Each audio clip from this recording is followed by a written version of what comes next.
this is no good. I'm the second car. We've got 5 Model A's heading out for a kind of a mystery trip today. There's 3 behind me. We're going to pick up some others up the road here. Rod Carter is leading the way on this trip. You're here 15 minutes early, but you're here. Yeah, that's good. Allowed for a 15-minute breakdown that didn't happen. Well, that's great.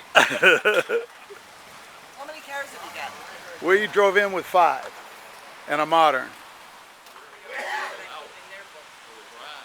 And where are we? What's this establishment? Oh, Everybody's got a waving jacket. it's Neil Porter's Corvette shop. Corvette shop. But he's got Packard, Buicks, you name it in here. He must have 20, 30 other cars. Oh, okay. And it's kept a secret? He doesn't tell anybody. That's just probably good. This is the size barn I want. Yeah, what size I'm in enough to go piece by piece. Good morning. How the heck are you? Hey, not bad. Staying out of trouble? Thank you. Always serious. Who is? Jimmy? He's like the Snyders of Corvettes, huh? Yeah. Sells all parts all over the country, probably the world.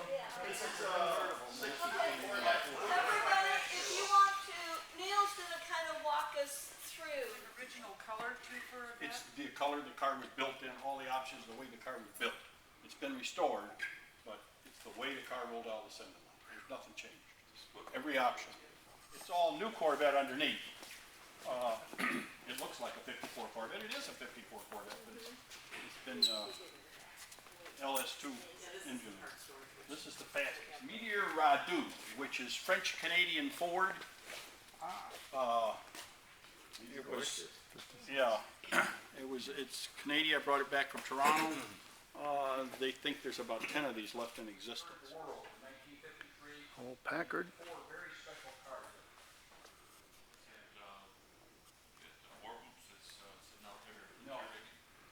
Beautiful Cadillac convertible. And Packard created a car with 305 horsepower, I think, which outdid their Chrysler 300. They had to cancel the entire campaign, scrap everything, all the commercials, everything. It probably would have been cheaper to buy every Caribbean and scrap it. Would have probably been cheaper because there's only a little over 500 of them ever built. And I think they had more than that in their advertising campaign. A few years ago, it's run all over the country. It has not been re-restored. The restoration is from 1970. It's no longer a show winner, but it's still a show car. I mean, we had it, in several shows. And we'll have it at one in a couple of weeks right now. It was done in 1970 when people did not put money in the cars to restore. It was a state of the art in 1970. Now it's run of the mill. But in 1970, people just didn't put this kind of money and time into restoring a car. And this won first place trophies from coast to coast. This is the Life 75 Corvette. This car here, engine in it, it's all Chrysler underneath, designed by Chrysler, but the body was built in Italy. It's unrestored, but it runs nice and everything, but it needs everything. Z06 high performance race car. I think there was 99 of them built, something like that. Pete Estes had this car created down at the Tech Center. I think there was about 600 of these built. And each dealer was allowed to have one of them. And they put a rod through the side of the block. It's set in a heated garage at the mansion for 30 years. In a heated garage, not running. I've redone the engine on it. It started up, we put a battery in it, and started. The car here was John D. Rockefeller's car. It's been repainted, the motor's been rebuilt, it's been mostly restored, the interior has not been restored. The underside of the car has some restoration. You could buy a Cadillac for half that price. This is the convertible version of it. Dirt all over it and it looked like a mess. And you need to get rid of that. No sense leaving it just sit there. I saw it had been sitting there all night long, so she got out and started nut and bolt restoration from the ground up. And that was a winner at Meadowbrook about 4 years ago. That we're currently restoring. It's a fuel injector. That's parts car for that the Skylark we're building. 59 Cushman. I believe it's 59. Could be mistaken. No, I'm not questioning you. I'm not that great on it. I've got a wizard that I've done too. I've seen it up there. They've had a great time, but they were $69.95 for the motor kit. And I didn't have it. Straight 8. By the time I got in my mid-50s, This is Neil's parts department for Corvettes. Holy cow.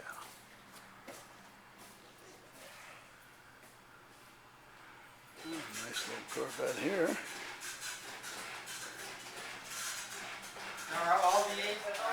This is a parts store. He ships to all over. It's kind of like the NCRS and Corvettes, or Like I said, he's the Snyders of the Corvette world. Model A group, except we go on more. I don't know where all the parts come from. I missed all this. and I was a 69, put it on the 69 in the rear air, and then I sold the car with it. Yeah, it goes with the car. And the floor is from somewhere. I'm not sure where.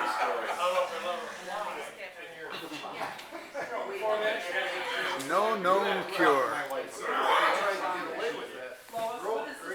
That's your problem. That's my problem. Well, we're at the American Legion Hall. Gonna get a guided tour in here. Just came from the Corvette Museum. Quite impressive. Wow. There he is again. Last but not least. One of his golf collection. He's actually my classmate. We went to school together. So he's going to explain a little bit about it, and then you can walk around and look at it. assessment wants to get a popper. He starts at the Civil War and goes through the Afghan War. Yeah, the only thing that's not the real deal in there is this Revolutionary War uniform. Oh yeah. That's the only one that's a reproduction, but he wore that to probably 100 different events across the United States. Oh man. I don't know where he got all this.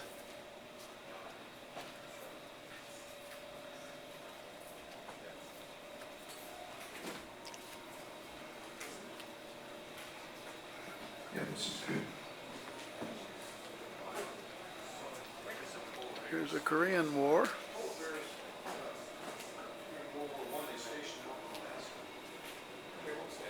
Desert Storm.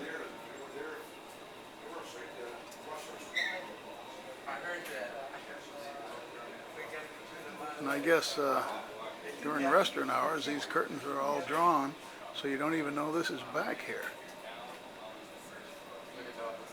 Look at that stuff.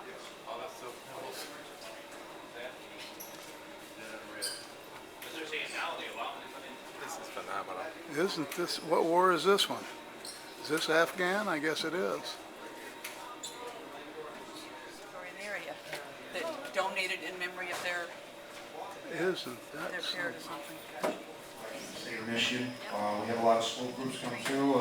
2 weeks ago, just before Memorial Day, we had the 210 students from the Lake Orion schools come through, busload after busload, and we spent the afternoon with them showing kids what's in the museum. We had about approximately 15 veterans here in uniform, just to sit and talk. They can talk to the kids, they can ask any questions they'd like to ask them. We've been to the Oxford High School and Orion schools and sat down with several of us. And inside the showcases, there's 200 uniforms on display, there's over 200 airplanes. The pillowcases that you see all the way around the top, those were given out, the guys sent those home to mom and sweetheart during various wars. Everything inside the showcase is real except for that reproduction uniform on the end. That's a copy of the Revolutionary War uniform. It's red, white, and blue, and I picked that up at a garage sale about a year and a half ago History Park over in Lakeville Cemetery, and that's a Revolutionary War veteran, but they didn't have it marked or designated as that. They really didn't know at the time. They thought it was just a War of 1812 until we got some digging, and Jim sent for some more.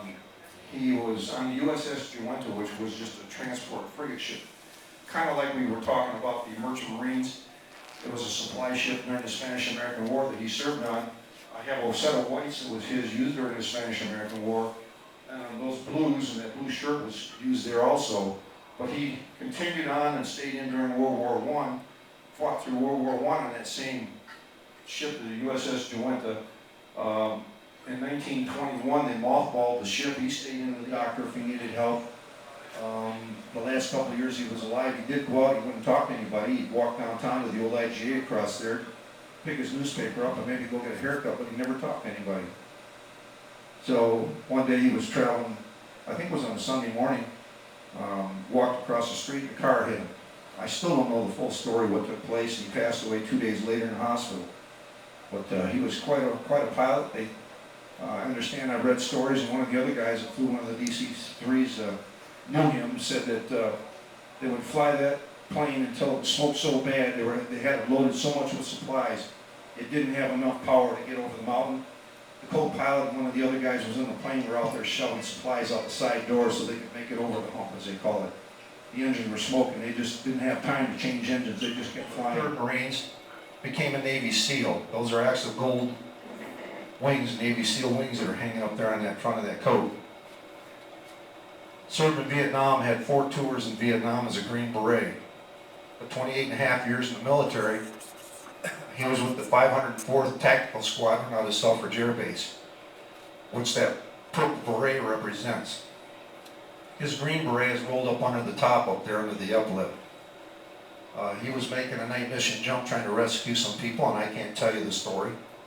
It's still classified. But he slammed into a building, busted up pretty good, survived for about 2 weeks. And when he died, he had been here several times with some friends of his from the Vietnam group down on Kennett Street. And he wanted that uniform to come here if anything happened. Well, that's part of the story.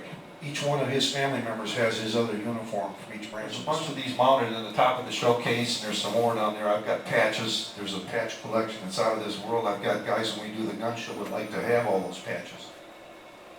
But those patches that are up here came out of the Campbell's barbershop up on Lapeer. For years, every time he cut hair, the guy would come in, I've got one patch, I'll bring you in a patch. They'd bring a patch in, and he'd take them home, and he'd look them up, put a name tag in them, and have them all, and he had them all framed, and they hung in his barbershop. And when he died, his son is a Green Beret. He'd been in here several times, had dinner. He's probably sitting next to you, and you wouldn't know it. He's a quiet guy. When he's home on leave, he's still in the service, by the way.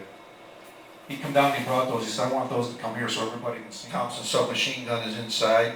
1917 Winchester Enfields. There's a South Vietnamese training rifle and a .22 caliber that's inside.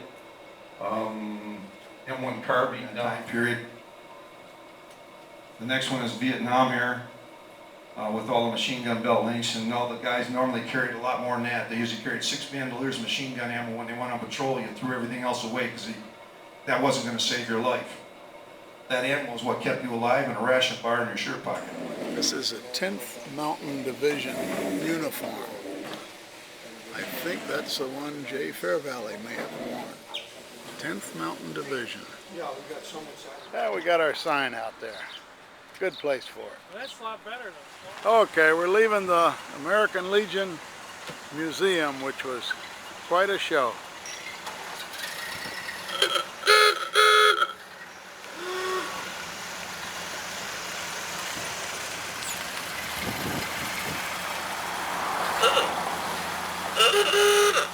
Looks like a Chinese fire drill.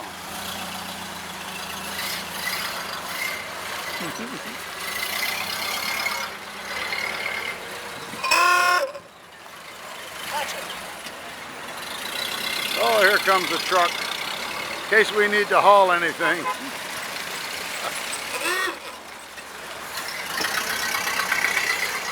Oh, we just pulled into Culver's.